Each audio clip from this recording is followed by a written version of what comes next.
बिहार के बक्सर ज़िले का रहने वाला गोलू यादव जो कि ट्रेन में एक लड़की को भीख मांगते हुए देखता है और फिर देखते ही देखते ऐसा इसका दिल पसीजता है उस लड़की को देख के, क्योंकि कुछ जो लड़के थे उस लड़की को परेशान कर रहे थे। और फिर वो ऐसा कदम उठाता है कि आज जो पूरा देश है उस लड़के को सैल्यूट कर रहा है। उस लड़के ने जो किया है पूरा देश उसको सम्मान की दृष्टि से देख रहा है। नमस्कार, प्रणाम। मैं दीपक कुमार। कहानी के इस एपिसोड में आप सभी का बहुत बहुत स्वागत है। दोस्तों, बहुत इंटरेस्टिंग कहानी है, बहुत ही अच्छी कहानी है, इसलिए कहानी को पूरा लास्ट तक ज़रूर से ज़रूर सुनिए। और चैनल पे नए हैं तो चैनल को सब्सक्राइब जरूर कर दीजिए, वीडियो को लाइक कमेंट शेयर जरूर कर दीजिए। गोलू जो कि एक नॉर्मल फैमिली से बिलोंग करता है, ना ज़्यादा हाई फैमिली है ना ज़्यादा लो फैमिली है, जिसको मिडिल क्लास बोलते हैं, कि सब कुछ बढ़िया से चल रहा है। गोलू स्वभाव का बहुत ही अच्छा लड़का है, बहुत ही शांत स्वभाव का है। अब चूँकि ट्रेन में सफ़र पहले भी किया था, आज भी ट्रेन में सफ़र कर रहा होता है। चूँकि जब आज ये ट्रेन में सफ़र कर रहा होता है तो एक चीज़ इसके दिल में चुभता है, वह था कि एक लड़की जो कि भीख मांग रही थी और पूरा जवान लड़की थी, रंग न गोरा था न सांवला था, सूट और सलवार पहन रखी थी। उस लड़की को जब इसके सामने में वो लड़की गुजरती है तो पहले तो ये पैसा निकाल के 10 रुपये हाथ में दे देता है, जिस प्रकार से लोग दे रहे थे।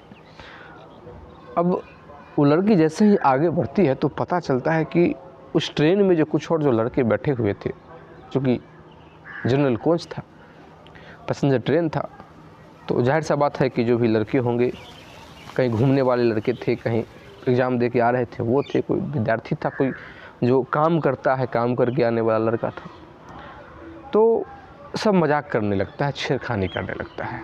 एक जो लड़का होता है उसमें से कुछ पूछने लगता है, एक कहता है कि सब लोग का धंधा है। एक जो लड़का है वो कहता है कि 10 रुपये में क्या होगा, बोलो कि एक दिन का कितना लोगी, एक रात का कितना लोगी।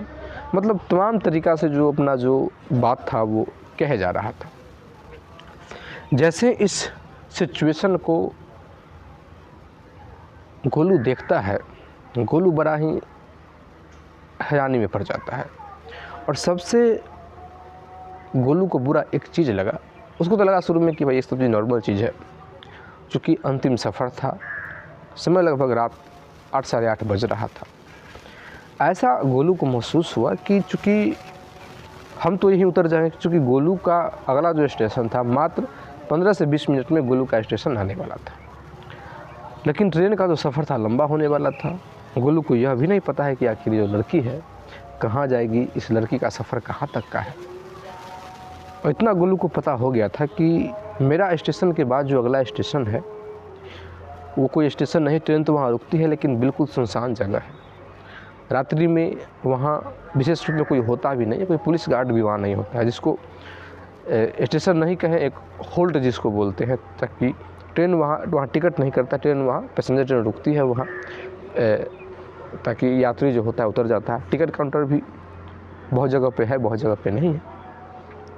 अब गोलू को बखूबी पता था उन लोगों का, जो लड़का का जो मोमेंट जैसा इसको लग रहा था कि शायद ये उस लड़की को लेके उतर न जाए, कहीं ज़बरदस्ती न कर ले लड़की के साथ, कुछ अनहोनी इस लड़की के साथ घटना न घटे। एकदम से गोलू जो है खड़ा होता है, क्योंकि इसका जब स्टेशन आने वाला होता है वो लड़की भी असहज महसूस कर रही थी। लड़की बाहर जाना चाह रही थी, उस लड़के से बाहर निकलना चाह रही थी, लेकिन जितना भी लड़का था वो एक प्रकार से घेर के बैठा हुआ था। लड़की भी अपने सीट पे बैठी हुई थी, क्योंकि समय बीत रहा था, धीरे धीरे जो पैसा मांगने का समय था वो ख़त्म हो गया था।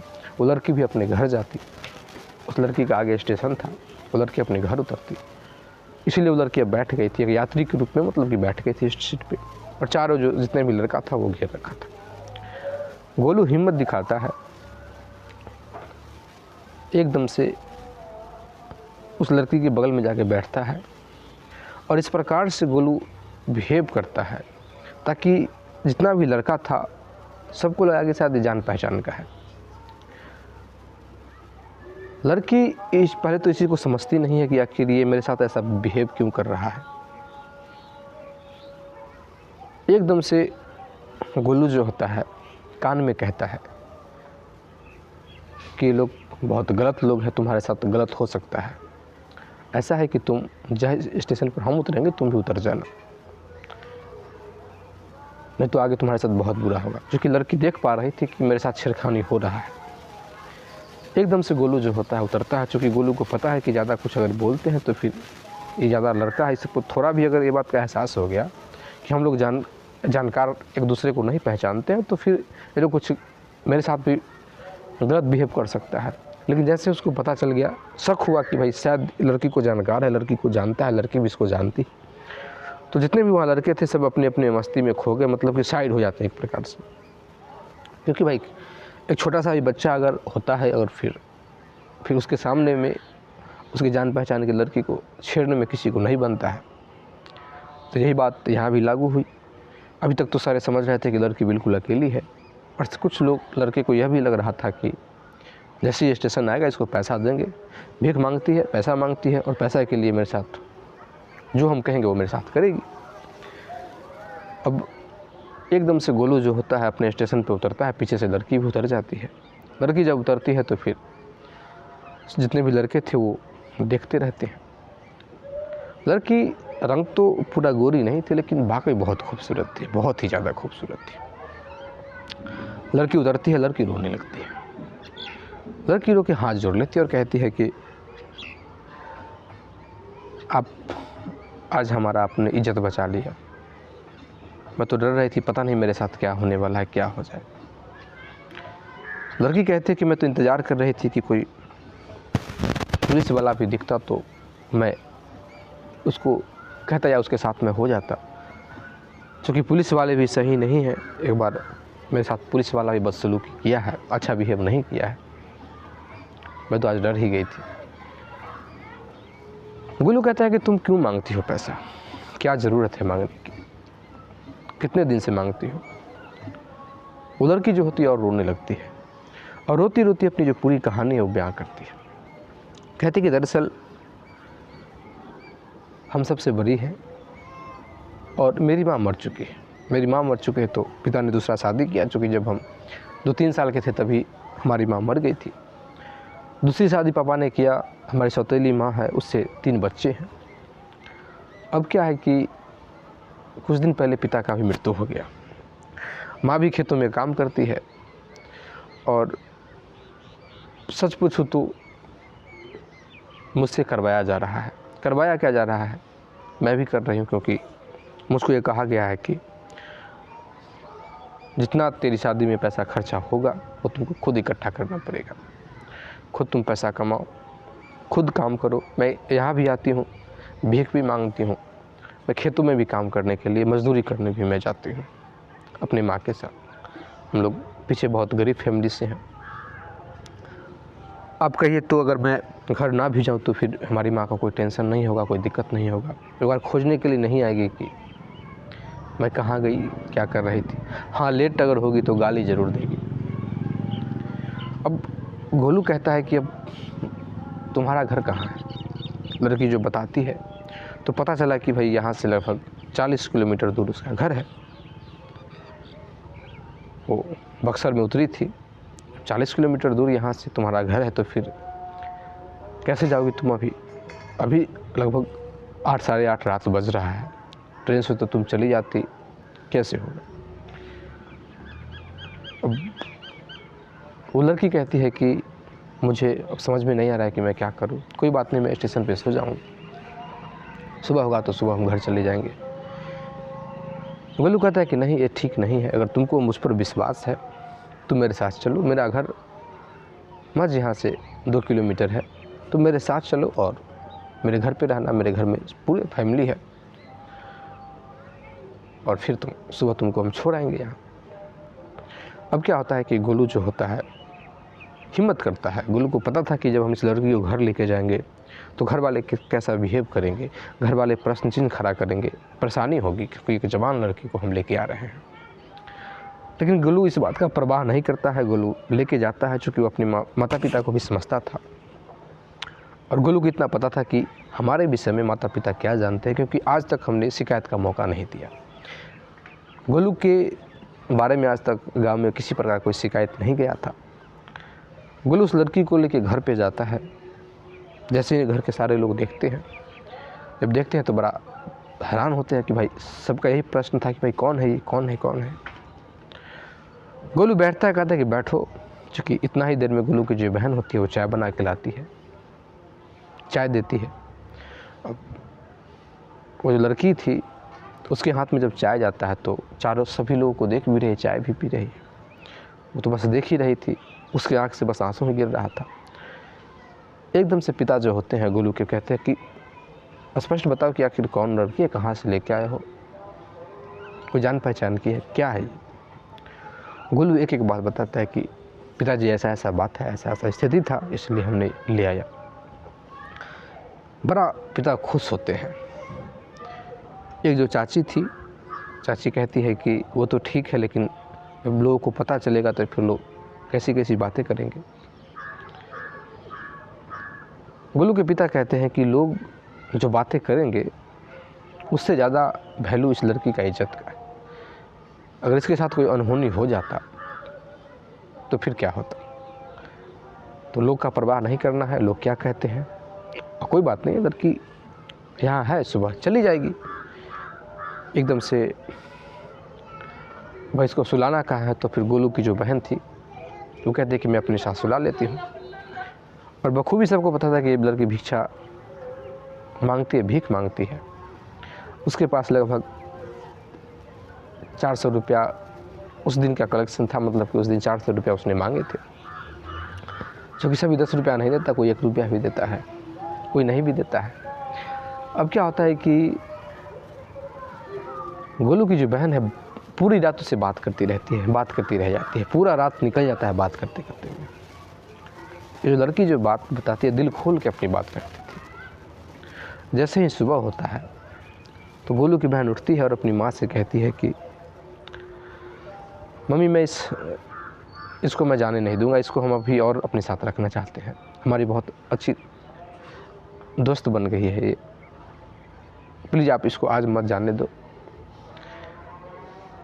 गोलू की माँ कहती है कि वो तो ठीक है, लेकिन इसके घर वाले भी इसको ढूंढेंगे। वो कहते हैं कोई नहीं, इसके घर वाले, सौतेली माँ है, उसको भी कोई फ़र्क नहीं पड़ता है, खोजने भी नहीं आएगी। माँ कहती कि फिर भी, लेकिन एक चीज़ था कि भाई घर में एक मेहमान आया है। तो फिर गोलू की माँ कहती है कि वो न तैयार हो रही थी। गोलू की माँ कहती है कि बेटी अभी रुक जाओ, मैं आ रही हूँ। एकदम से क्या होता है कि गोलू की माँ जाती है बाज़ार और फिर एक कपड़ा ख़रीद के लाती है, कपड़ा देती है और कहती है कि तुम हमारे मेहमान हो और हमारे घर में कोई भी आता है तो हम उसको बिना वस्त्र के हम नहीं जाने देते। अब जैसे ही ये बात वो लड़की को पता चलता है, वो लड़की तो रोने लगती है फूट फूट के, क्योंकि ऐसा मोमेंट कभी उसके साथ हुआ ही नहीं था। सुनती थी, किसी किसी को देखती थी कि ऐसा होता है, जब भी कोई आता है तो कपड़ा मिलता है। इसके मन में भी अरमान आता था कि हम भी कहीं जाएंगे तो मुझे भी कहीं कपड़ा मिले, लेकिन आखिर इसको कपड़ा दे तो कौन दे, कोई तो था ही नहीं। अब ये जो लड़की है फूट फूट कर रोने लगती है, रोते रोते हाथ जोड़ लेती है। ये देख के गोलू की जो माँ है उसके भी आँख से आंसू निकल जाते हैं। वो एकदम से कहते हैं कि ऐसा है तो तुम 1-2 दिन और रुक जाओ यहाँ, क्या रुक सकती हो। जैसे ही ये बात हुआ तो एकदम से मुस्कुरा देती है, वहाँ में हंस देती है वो।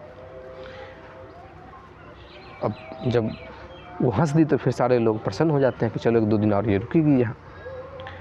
वो खाना जब गोलू की बहन बना रही थी तो जाती है, खाना वाना में हाथ बटाती है, जितना बर्तन था सबको वो साफ़ करती है। बिल्कुल एक नॉर्मल बिहेव, जैसे कि परिवार की सदस्य है ये। 1 दिन बीतता है, 2 दिन बीतता है। गोलू के जो पिता हैं वो बैठ के सोचने लगते हैं और अपनी पत्नी को पास में बुलाते हैं और कहते हैं कि ज़्यादा से ज़्यादा लड़की को हम कितना दिन रख सकते हैं। तो इतनी मासूम, इतनी भोली भाली लड़की है, एक प्रकार से अनाथ ही लड़की है, फिर जाएगी, फिर वही काम करेगी, इसके साथ फिर वो घटना घट सकता है। तो गोलू की माँ कहती है कि ऐसे हम ज़्यादा दिन इसको रख भी नहीं सकते हैं, क्योंकि अच्छा नहीं लगेगा, गांव समाज क्या कहे। गोलू के पिता कहते हैं कि मेरे मन में एक बात आया है।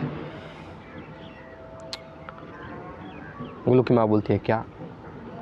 तो क्यों ना हम इसको अपनी घर की बहू बना लें।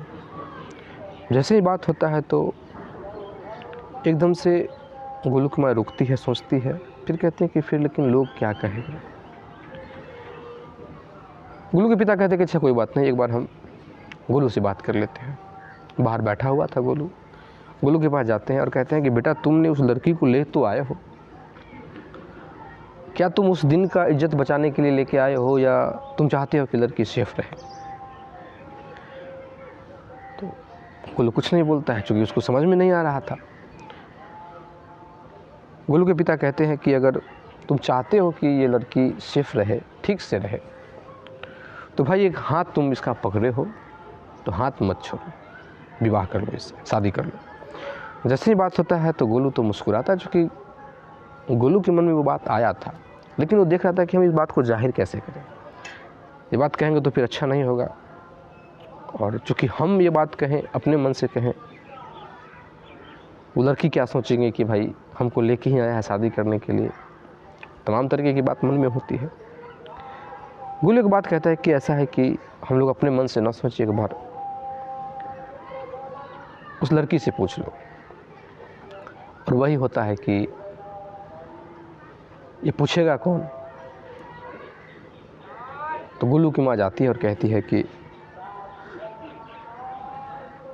क्या तुम इस घर की बहू बनोगी, हमारी बेटी बन के रहोगी? गोलू तुमको कैसा लगता है? जैसे ही इतना ही बात होता है तो वो फुट फुट कर रोने लगती है। उसका जो रोना ही था वो हाँ था, वो सहमति थी, चूँकि वो जानती थी कि जो लड़का हमको इस प्रकार से इस कंडीशन में अनजान बन के एक इज्जत हमारा बचा सकता है तो मेरा साथ कभी नहीं छोड़ सकता है। और यह जानते हुए जो परिवार हमको अपना रहा है कि मैं भीख मांगने वाली हूँ, इस घर में हमको कभी अपमानित होना नहीं पड़ेगा।